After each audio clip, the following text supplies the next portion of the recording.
Senator Bernie Sanders's IVT surge in the Democratic presidential primary race has continued into the Lone Star State, with a new University of Texas Tribune poll showing the Vermont senator atop the Democratic pack.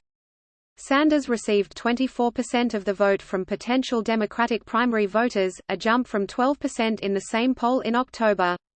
Former Vice President Joe Biden Yang, NYC should implement universal basic income. Majority of voters say Hunter Biden's job at Burisma was inappropriate. Poll impeachment demonstrates dire need for term limits more. The October leader in the poll was in second place with 22% of the vote, which falls inside the margin of error, and Senator Elizabeth Warren D. Mass.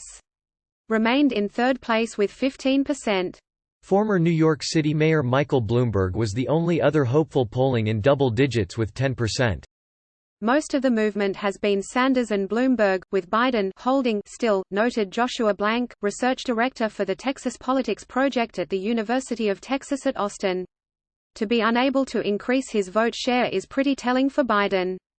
Biden struggled in both Iowa and New Hampshire, finishing 4th and 5th, respectively. The poll also looked at how the candidates would fare in hypothetical head-to-head matchups with President Trump. While 52% of respondents said that they wouldn't vote to re-elect Trump, the president still edged all of the Democratic candidates head-to-head.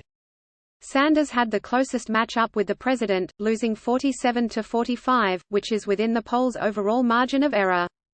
The Trump trial ballots confirm what we've seen, that Trump is winning, but he clearly is underperforming, given the party profile in the state. Darren Shaw, co-director of the poll, said, "It is interesting when you put a flesh and blood Democrat up there, it drops that number, but here's a Republican in a Republican state who's not at 50%, which is a sign of weakness." Texas's primary takes place on Super Tuesday on March 3, though early voting for the primary starts Tuesday. The poll surveyed 1,200 registered voters from January 31 to February 9. The overall margin of error was plus or minus 2.83 percentage points, while the margin of error the Democratic trial ballots was plus or minus 4.09 percentage points.